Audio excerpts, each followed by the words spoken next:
Welcome into this week's episode of Hook'em Hoops here on the Field of 68. My name is Jason Kinander with my co-host Tommy Yarrish. Guys, it was not a pretty night for Texas basketball in Milwaukee against Marquette. A lot to break down with this game. It was so ugly. Let's dive right into it.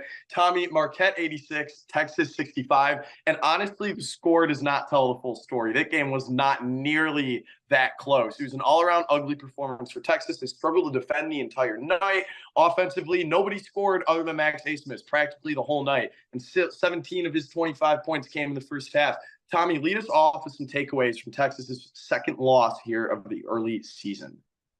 Well, Jason, I think it's finally time to not necessarily full blast the alarms, but start to seriously raise some concerns about Texas going into Big 12 play. You know, they've played two really good Quadrant 1 teams in UConn and now Marquette. UConn, they look much better, but they're also at a neutral site. They go on the road to Marquette and play by far their worst game of the season. When I look at this team, only 5 games away from Big 12 play, they open the season at home against Texas Tech.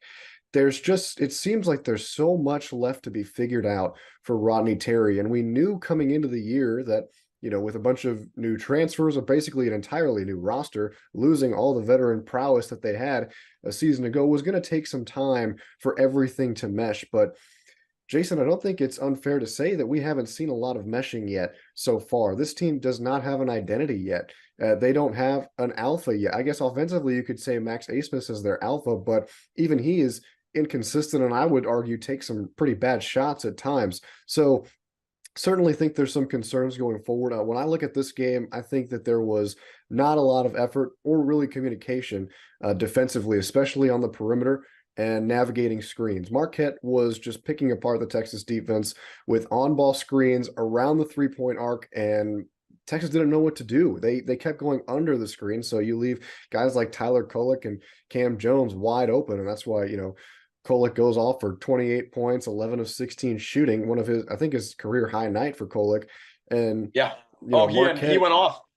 Yeah, Marquette has 14-3, so that's where it started for me defensively. I'm curious as to, what else you saw too, because really perimeter defense we've talked about a lot this season so far, and it really kind of showed its ugly teeth again. It's been bad.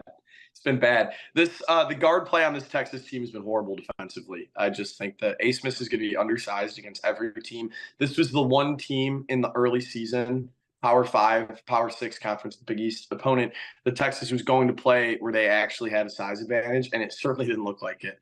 Let's see, the Longhorns had 23 rebounds. Marquette had 37 rebounds. Texas had a pretty good size advantage, even without Dylan DeSue, and they got out-rebounded by 14. That's pretty ugly. Yeah, the defense on the perimeter was bad. Tyler Kolek, Cam Jones, they got whatever they wanted. I think this team is royally screwed when Big 12 play comes around because every team in the Big 12 has good guards. And 6 of the 13 other teams in the Big 12 are currently undefeated. Texas doesn't match up well against a single one. So this game revealed a lot about this Texas team. And, we can nitpick player by player. Caden Shedrick didn't have a good night. He got banged up a little early, had 2 fouls in the first 10 minutes, so he never found his rhythm. That's an issue when Dylan DeSue's out because Caden Shedrick's going to have to be on every single night against these top-tier teams, especially playing against one of the better bigs in the country in Oso Ighodaro. Another thing is Texas, this is not a deep Texas team. Texas only went 3 deep on the bench last night. Kendall Weaver, I want to say, he had a really good night, especially in the second half, made some very energetic plays on both ends of the floor. He's a guy who's really kind of starting to come into his own, and Texas, Rodney Terry's starting to trust him defensively. So we might see a lot more Kendall Weaver late in the second half of games. That's fine if he's going to continue to put the ball in the basket and make good plays defensively. But Texas needs Dylan DeSue back. They need his intensity. They need his two-way talent. And they need the floor spacing that he is going to bring because right now, the only time Texas is making shots from beyond the arc is when Max Abmas chucks one up and miraculously it goes in. Yeah, going back to the shooting for Texas, they go, let's see, what is it? They hit 4 threes on 16 attempts, excuse me. 3 of those came from Max Abmas in like the first 5 minutes of the game on consecutive possessions. So essentially they go, 1 of 13 shooting the ball down the stretch after the first few minutes of the ball game. I mean, we know that this Texas team is going to have to shoot their way into some games, and they're going to rely on the three-point shot. to essentially win them games. And we'll see that probably in the Big 12 conference play this season too. And right now they haven't Yikes. shown that they can do that. Jason, you talked about how their guard play on defense hasn't been the best. I think their guard play on offense hasn't really flexed its muscles too much either. Tyrese Hunter started off the season really strong, but he's kind of going on a cold stretch the last couple of games. They need to get him playing fast and in rhythm.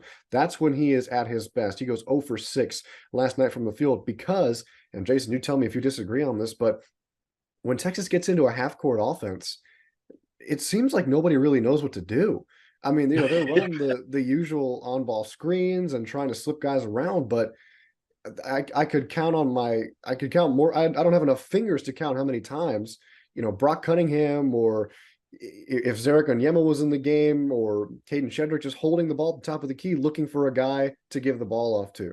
And, that just can't happen. The half-court offense needs to improve, but the way to counter that is by playing fast, playing on the run. Our logo is inspired by the old Running Horns logo from earlier on Texas basketball, because they played fast, they played good defense, and they scored in transition.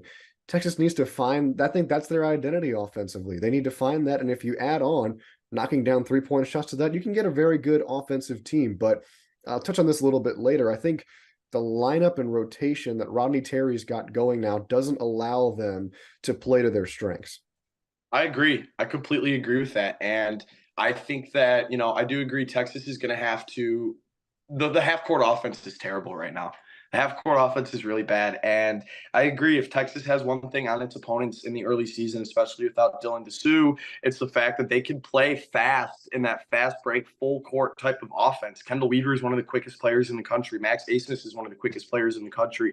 Ithiel Horton and Tyrese Hunter move fast in the open court, but Texas doesn't find the ball in the open court very often because they weren't making winning plays offensively. They gave up 86 points. That game last night was the worst defensive performance of the Rodney Terry era. The only other game that really sticks out to me in that regard is last season when K-State came into the Moody Center to open up Big 12 play and just smacked Texas in the mouth. And everyone was like, what the hell? Who is this, 5'6" dude hitting deep threes? And, once you got the context of the full season, it was like, okay, that makes sense. And even this, Marquette, a team that has Final Four championship aspirations this year, like, it makes sense. But I was expecting a competitive game, and 25% from three, 40% from the field, getting out rebounded by 7 against Marquette. It's a bad look. And I just think that, this is a team that got outclassed. They kept the starters in for the whole game, and they were down 30 deep in the second half. Marquette just thoroughly outplayed them. And I agree. I don't think that Rodney Terry is playing the best lineups right now. But what we need to understand is right now Texas is only going 8 deep. He doesn't have very many options. So right now he's trying to make do with the most talented players who are currently healthy. And it's not really meshing. You'd like to see the guard play. It needs to get going. Tyrese Hunter, only 2 players for Texas last night were in double figures, Asmus and Kendall Weaver. And that needs to change. Tyrese Hunter needs to be in double figures. Ithiel Horton, when Texas is firing on all cylinders, he's in double figures. Well, he scored 2 points last night, a 1 of 7 shooting. Like, that needs to improve for Texas. And so I think last night revealed a lot. But, and I want to hear more on your thoughts. Do you think that this game was a little bit more revealing of the Texas that we're going to see when conference play starts? Or do you think that this is going to serve as a wake-up call? Because what Texas does have going for them is this isn't the full arsenal of weapons. Dylan DeSue will be back hopefully pretty soon. So what do you think this game revealed about Texas in the long run? Well, I think it's a little bit of both, Jason, because even last season, you and I remember vaguely, or not vaguely, very memorably, rather. That wasn't the word I was looking for. You and I remember that when Texas couldn't knock down a shot, it was hard for them to win games. But the difference last year was there was so much veteran experience on that team that they could still find a way. Well, this year you don't really have that. You've got Brock Cunningham, and that's about it. So everybody else is rather new or hasn't seen as much playing time. And that's no disrespect to Brock Cunningham, of course, but everybody else is still kind of learning to mesh together. And so I think there is going to be a lot of struggles during Big 12 play. I think there will be games where you kind of just grimace and, Texas is going to get beat, maybe not beat by 30. I think they can still hang around with some teams, but it's going to be ugly when they're not going to be able to knock down their shots because they're not going to be able to do it every night. But at the same time, like you mentioned, it was the worst defensive game that besides that Kansas State game, I completely agree with you on that one, of Rodney Terry's era here so far at Texas. And Rodney Terry's a defensive guy. I highly doubt that Texas is going to get that outclassed on the defensive side of the floor once again. You know, he's got a veteran coaching staff, guys like Frank Haith by his side now. And, you know, I think they're going to step up, and as a group, as a staff, they're going to elevate this team defensively. You know, I don't think we're going to see, and I think the broadcast mentioned this last night too, you know, I don't think we're going to see too many poor defensive showings from Texas like that. But the fact of the matter is, if they can't get anything going offensively, it's not going to help them anymore on the defensive side of the ball, and you're going to get a lot more ugly games like that. And, you know, a really telling thing that you kind of touched on with, you know, Caden Shedrick, he plays 23 minutes. You want some more from him offensively, but forget the offense. He only had one rebound. One rebound. He's the biggest guy on the floor for Texas, and he only gets one rebound. Dylan Mitchell had 10. So, you know, Dylan Mitchell's a great rebounder, and that's what they want him to do. But Shedrick's size has to allow him to box out and get some boards for this Texas team too. And you know, we talked a little bit more about he's a little banged up. He took an early shot in that game and was kind of slow to get up after going to the ground. But nonetheless, they're going to need his size and physicality until Dylan Dessou comes back. And you know, when Dessou comes back, that kind of changes things. Especially when we talked about the lineups. You know, I think that's a really interesting point. I was listening to the Brotherhood podcast earlier today. Couple of Longhorns hosting that one, Royal Ivy, DJ Augustine, and my guy Royal was talking about those lineups, and I think he brought up a really interesting point, and I think it could be a solution when it comes to just playing smaller. You know, when you look at when you look at the Marquette game starting lineup, it's Max Abmas, Tyrese Hunter, Caden Shedrick, Brock Cunningham, Dylan Mitchell. If Texas doesn't have much of an identity in the half-court offense, that five is not going to allow them to spread the floor and play fast. Shedrick in there is not going to allow them to play fast. So I think what Royal, he didn't say what his starting five would be, but I think what he was kind of attesting to when he was saying that he's not about that bigger lineup would be a lineup like Max Abmas, Tyrese Hunter, Ithiel Horton, Brock Cunningham, and Dylan Mitchell. You have Dylan Mitchell playing the five, and you just try to attack small ball, and that allows you to get out in space and play quick, which is what guys like Tyrese Hunter need. It's what guys like Ithiel Horton need to be able to. Brock's got to make his threes in that offense, though. Brock's got to make his threes in that offense. He does have to make his threes. 43% clip last year. It's got to be more like that. He has to do that, and he has to play good defense too. I think he got beat a couple of times defensively last night as well. So, you know, I thought that was a good point from Royal there to, you know, allow them to capitalize off turnovers. They were good at capitalizing off turnovers last night, 15 turnovers. And, you know, being able to play fast and get out in transition with that kind of lineup is going to be positive for your offense, especially when they're struggling in the half court set. Do you think am I losing my mind, or does that seem like a solid idea, just playing to Texas's strengths? I think it's a good idea, but I would almost like to see more Kendall Weaver than Ithiel Horton if Texas is going to go with a smaller lineup, because the way he's playing right now, yeah. I mean, Ithiel Horton hasn't. I talked about Tyrese Hunter needing to find a shot. I mean, IT Horton too. I think he was one for 7 last night. Right. Yeah, he was 1 for 7 last night, and those guys are vets, so you can count on them when their names get called come conference play. They're going to be able to score again. You'd hope, if things go well for Texas this year. But you look at the upcoming schedule. They play Houston Christian. That game against LSU, not this upcoming Saturday, but the Saturday after, I think that game's going to be very interesting. This is an LSU team that has lost to some bad teams this year, but it's a high major opponent. And Texas has struggled against high major competition this year, i.e. the Louisville game earlier. So I'll be interested to see that. And then Texas A&M Corpus Christi, probably another get-back game. Trap game against UNC Greensboro, boom, conference play for the first of the year. In those games against the mid-major competition, I would like to see a lot more Kendall Weaver to just see if the guard play changes. Defensively, he's getting there. You know, he has a little bit of a thin frame, so it's kind of tough. And, you know, an overall note that I had on Weaver, at least in the first half, is like, he makes dynamic plays, but you want the consistency to be there. You know, not every play needs to be a massive above the rim, you know, finish on both sides of the court. And that's when a guy like Ithiel Horton, Tyrese Hunter comes in, because those are veteran presences. But when they're not making shots, it doesn't matter. So I do agree. But when Caden Shedrick is healthy, when he's not in foul trouble, him being on the court is fundamental to the success of this Texas team. Defensively, he needs to grab more rebounds. We saw what he can do in the post against Louisville. He had some big blocks in that game. I believe he had 3 or 4 blocks.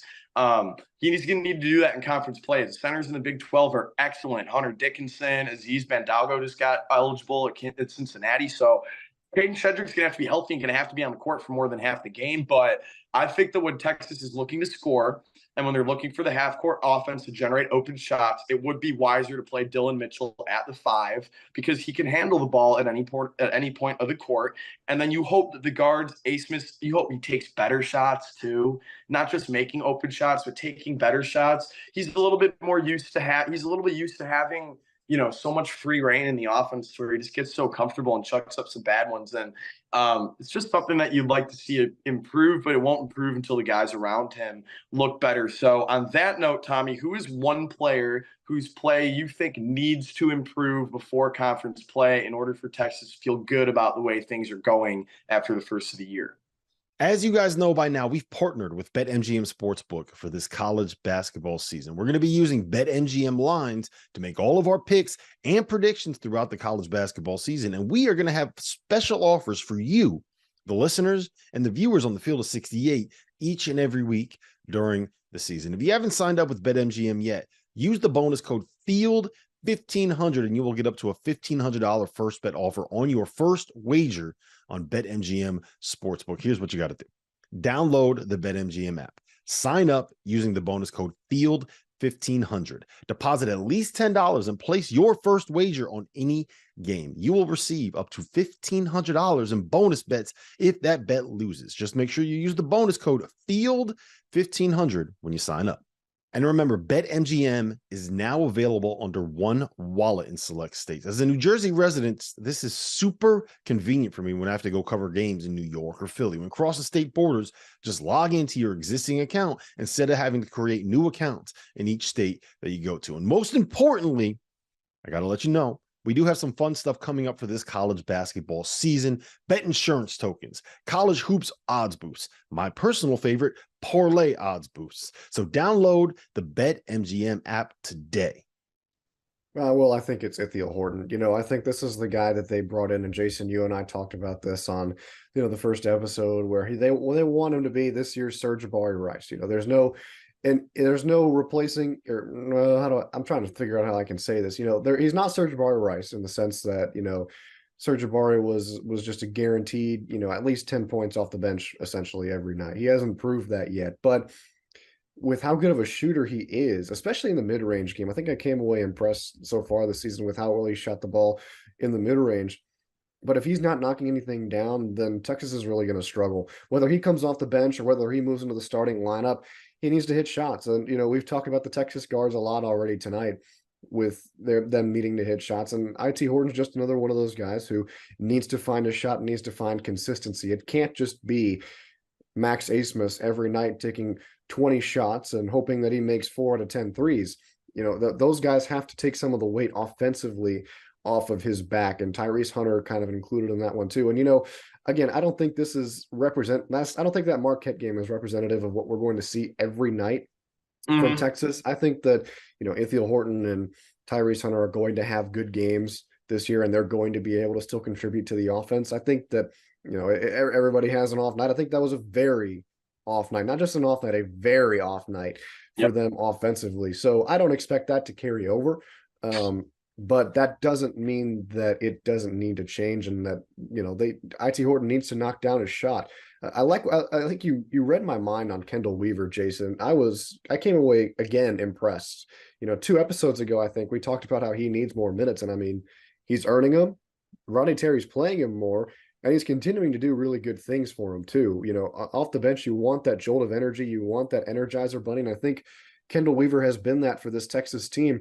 He's, extremely physical, plays very fast, which is, like we've talked about and I've harped on all night, to their strengths. And defensively, he blocked a shot off the glass so hard, it came back and hit Tyler Kolek in the face, and I think it hit the backboard again, and then Texas got a rebound off of it. Like, that's just stuff that you love to see effort-wise from your guys, especially off the bench. Now, I think his quickness in the game, as well as his, still trying to grasp the high major D1 level of basketball coincides sometimes, and that leads to some mistakes or some quick thinking that results in a turnover. But it's better to get that out of the way now and get him the experience now versus trying to experiment with him in Big 12 play and not really knowing what you're going to get. Another thing with him, he was 4-6 last night, had 10 points. Did not shoot a three, though. He is a prolific shooter. He has been since his high school days at Mansfield Timberview. I think Rodney Terry needs to give him the green light to shoot the basketball. He passed up a couple of shots last night that he could have had. And, he was one of the better shooters in the transfer portal overall during the offseason. So I'd like to see him take some more shots too, especially when IT Horton and Tyrese Hunter are struggling to put the ball in the basket. Yeah, I completely agree with that. One point that I have on this game, really my last point, before we'll touch a little bit on the Big 12 here, is I think that this is a Texas team that has been playing soft. We saw it against UConn. The interior offense, they don't attack the rim like last year's team did. I think the difference between Marcus Carr and Max Abmas is that Marcus Carr could really take the ball downhill. And even though he kind of used his lack of size for his advantage, and we don't see that as much with Abmas driving inside, Texas is going to need to improve their physicality, Tommy. First free throws of the game came in the second half. And I think that can't happen. That can't happen. And sometimes you can say home whistle, whatever they're playing. Pfizer Forum is not a raucous environment. Marquette's got a fine home environment, but that's not Cameron Indoor Stadium. You should be able to drive inside, get a few fouls called, get to the line. Texas has good shooters. Brock Cunningham will hit his free throws. Abmas will hit his free throws. Hunter, Horton, they'll hit their free throws if you get them to the line. Doesn't matter if they're not getting to the line, though. And so Texas's physicality needs to improve on both ends of the court. You can't be getting out-rebounded by a team that you have a size advantage against. Dylan Mitchell holds his own, but nobody else does. And, Caden Shedrick, Zara Gonyema, they're going to need to rebound more. Kendall Weaver, we see the hustle offensive rebounds. We grab some defensive boards too. He can always improve in any regard. So I think that Texas, this is a team that when we get to Big 12 play, it'll be interesting. Tommy, you mentioned there are 5 more games until conference play runs along. Only one of those is against high major competition. I think the UNC Greensboro game will be very interesting to end non-conference play. It's a team that just beat Kentucky, and so I'll be very interested. 7-1 squad. My national championship pick really kind of tanked after that. I still Kentucky, believe in the Cats. Did they beat Arkansas? They might have beat both, actually. I can pull this up here super quick, but I think it'll be super interesting to see how this team finishes out non-conference play, because you mentioned earlier in the show, a lot needs to be ironed out. We're not close to a finished product here, and a lot of work needs to be done. Yeah, UNC Greensboro, here we go. You're thinking of UNC Wilmington beat Kentucky. UNC Wilmington. Now UNC Greensboro beat Arkansas in Arkansas's home arena in November, and so this is a good team. Look at the UNCs, man. They're rolling this year. That's a proud school system down there. It's Houston Christian coming up for Texas next, 1-6. Hopefully that's a get back game. They've struggled, it needs to be, Jason. It really needs to be. We didn't talk about the Texas State game, but Texas looked ugly in that game at times too. They ended up winning by 19, but they gave up a big lead in the second half and were trailing at one point. Wyoming was a more full effort. I guess it has been a while since we've talked about, some of these smaller games, but I really want to kind of wrap things up by talking about the Big 12, because it's one of the big stories in college basketball right now. And we have 6 unbeaten teams. It's almost half the conference, including some teams that we really did not expect to be undefeated. So here are the current standings in the Big 12. West Virginia 3-5, not all that surprising. Just the max exodus after Bob Huggins, yikes. Oklahoma State 3-5, yikes. And then every other team, this is crazy. 6-2, UCF, Texas, and Texas Tech. K-State and Iowa State are both 7-2. Kansas ranked second in the country at 8-1 with a win over UConn at home. And then the unbeaten teams, TCU, asterisk on that one because they have played an awful schedule. Cincinnati, Oklahoma ranked 19th, BYU ranked 14th, Baylor ranked 6th, and Houston ranked 3rd. Tommy, the Big 12 is loaded again this year. Give me some thoughts on some of the unbeatens as we head towards the end of non-conference play. Yeah, I mean, we kind of knew coming into the year that the Big 12 was probably going to be arguably the best conference in basketball again. And so it would be a good proving ground for Texas. Well, I think even by our standards, it's kind of exceeded our expectations just how good the Big 12 has started off the year. I mean, they dominated the Big East Big 12 battle this year, I would say. How about Porter Moser's Oklahoma? I mean, the Sooners are rolling Right? up to 8-0, 19th overall. You know, looking at they came off a big win against Providence at home, Smack them. 72-51. Javian McCollum comes in, 19 points, 7 of 16 from the Great field. find in the portal for them, by the way. Absolutely. Really great find from Siena. Absolutely. And, you know, they've got 4 guys in the starting lineup in double digits scoring the ball. So, you know, I think that was kind of a team that I wasn't expecting, but Porter Moses is a really good coach. You know, ever since his Loyola days, really, I've come away very impressed with how well coached his teams are. So that's going to be a tough test. And, you know, it's been a while since Oklahoma they've had a lot of players, you know, in the past, but it's been a while since Oklahoma has really stood out to you as a threat from basketball. But now that Porter Moser's got some years under his belt and he's got his guys in the program flowing in, I think things might be turning around for the Sooners. And I know Texas fans don't want to hear that, and they don't like their rivals across the Red River, but I'm very impressed with Oklahoma. And then Kansas State, too. I mean, it's so hard to root against Jerome Tang. And, you know, just in general, he's a fantastic coach, and he showed it again. You know, they've had a couple tough losses this year. I know the Naquan Tomlin news is still kind of grasping that program, and it's certainly a tough blow. But they beat a tough situation. Yeah, they beat a tough Villanova team though in overtime, 72-71, and you know, well, they've played the last 3 games actually. They've won in overtime. They beat Oral Roberts by 10. They beat North Alabama by 1. We don't need to worry about that. But they have had some good outings this year. That opener against USC was tough. You know, I kind of shove that to the side just a little bit, just because it was the first game of the season. So things can get ugly, but their other loss, you know, to Miami, and they beat Providence as well. So, you know, you could argue that Kansas State still has yet to see some good teams, but I think Jerome Tang's a great coach and he's going to straighten things out, even with one of his top guys no longer being with the program. So, Jason, those are the 2 teams standing out to me in the Big 12. Yeah, one team that you didn't mention, BYU right now has the highest rated defense by the net metric of all time. It's a team that nobody – I know, it's a team that nobody expected, and they play Utah this weekend in the, you know, what is one of the best rivalries in college sports. Whenever those 2 teams – yeah, the Holy War. Whenever those 2 teams find themselves on the same court or field, diamond, you know, what have you. I'm really excited about BYU basketball. Houston as well. It's a very complete team, ranked 3rd in the country. LJ Cryer, and the name is on the tip of my tongue. Transfer from Tremont Mark. Yeah. One of the best guard duos in the country. So Arkansas, or well, Tremont Mark's at Arkansas now. Tremont Mark's so I'm thinking of I hate to call you out there. I just wanted to Jamal Shed. That's what I was thinking of. Jamal Shed. Yeah. So, you know, that's one of the best guard duos in the country right there. And it's a deep Houston team. They're always deep. One thing they don't really have is size. So I'll be interested to see how Texas stacks up against them when Dylan Dessou's back. But, you know, right now Texas is the middle of the pack team in the Big 12. And I think that's something that we didn't expect to say. It's still early.